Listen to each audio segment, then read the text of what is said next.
కొండపల్లి మున్సిపాలిటీలో కొత్తగా నిర్మిస్తున్న ఫ్రెష్ వేస్ట్ ప్లాంట్ ను మంత్రి నారాయణ, ఎమ్మెల్యే వసంత కృష్ణ ప్రసాద్ పరిశీలించారు. రాష్ట్రంలో డంపింగ్ యార్డులు లేకుండా చేసేందుకు 107 మున్సిపాలిటీలో ఫ్రెష్ వేస్ట్ ప్లాంట్లు ఏర్పాటు చేస్తున్నామని, వచ్చే నెలాఖరు కల్లా వీటిని అందుబాటులోకి తెస్తామని, ఈ ప్లాంట్ల ద్వారా రోజుకు 5385 టన్నుల చెత్తను కంపోస్టు బయోగ్యాస్ గా మారుస్తామని, గత ప్రభుత్వం వదిలేసిన 150 లక్షల టన్నుల చెత్తను కూటమి ప్రభుత్వం తొలగిస్తుందని చెప్పారు.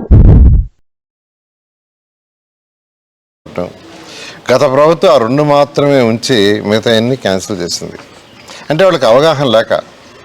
ఈరోజు ప్రపంచంలో ఒకసారి స్టడీ చేస్తే చైనాలో 1100 ప్లాంట్లు ఉన్నాయి, వేస్ట్ ఎనర్జీ ప్లాంట్స్. జపాన్లో 1000 ఉన్నాయి. చిన్న కంట్రీ సింగపూర్, వాళ్ళ దగ్గర 4 ఉన్నాయి.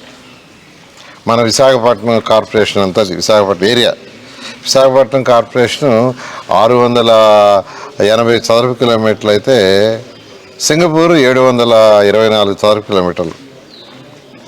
వాళ్ళకే 4 ప్లాంట్లు ఉన్నాయి, ఒక్కొక్కటి 1000 టన్స్.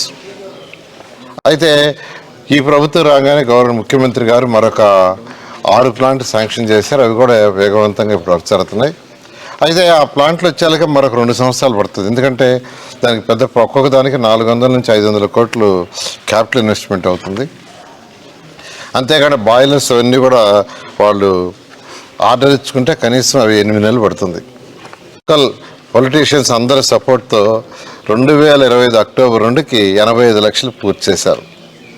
గత ప్రభుత్వం చెత్త పన్నేసి చెత్తను కూడా తొలగించకుండా కుప్పలుగా చెత్త వదిలేసిపోతాయి.